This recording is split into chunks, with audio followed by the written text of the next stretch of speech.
உங்களுக்கு தெரியுமா? ஒவ்வொரு மனிதருக்கும் வேறுபட்ட கைரேகைகள் உள்ளன.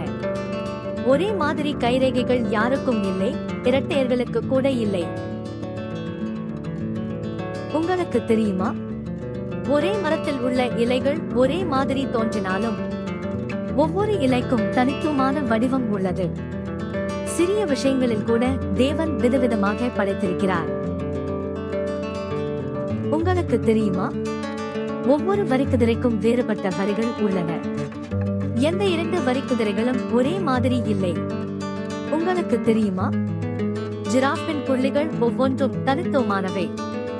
ஒரே மாதிரியான புள்ளிகள் இரண்டு ஜிராஃபுகளுக்கும் இல்லை. தேவன் அவற்றை கவனமாக வடிவமைத்திருக்கிறார். உங்களுக்கு தெரியுமா? எந்த இரண்டு பனித்துளிகளும் ஒரே மாதிரி இல்லை.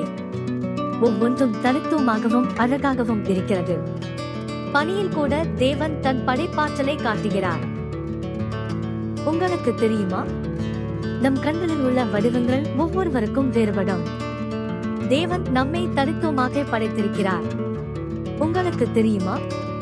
பட்டாம்பூச்சிகள் ஒரே மாதிரி போல தோன்றினாலும் அவற்றின் இறக்கைகளில் சிறிய வேறுபாடுகள் இருக்கும். தேவன் ஒவ்வொன்றையும் அன்புடன் அலங்கரித்திருக்கிறார். உங்களுக்கு தெரியுமா? ஒவ்வொரு நாய்க்கும் வேறுபட்ட மூக்கு வடிவம் உள்ளது. இது மனிதர்களின் கைரேகைகள் போலவே.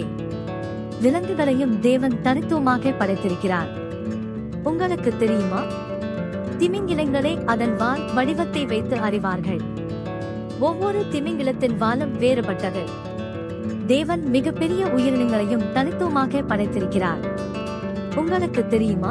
கடற்கரையில் இருக்கும் சிப்பிகள் ஒரே மாதிரி தோன்றினாலும் ஒவ்வொரு சிப்பிக்கும் தனித்த வடிவம் உள்ளது. தேவன் அழகையும் விவரங்களையும் விரும்புகிறார். தேவன் இந்த உலகத்தை அவசரமாக படைக்கவில்லை. பெரிய விஷயங்களையும் சிறிய விஷயங்களையும் மிகவும் கவனமாகவும் ஞானமாகவும் படைத்தார். தேவன் கைரேகைகள், இலைகள், சிப்பிகள் ஆகியவற்றை பற்றியே இவ்வளவு கவனம் செலுத்தினார்.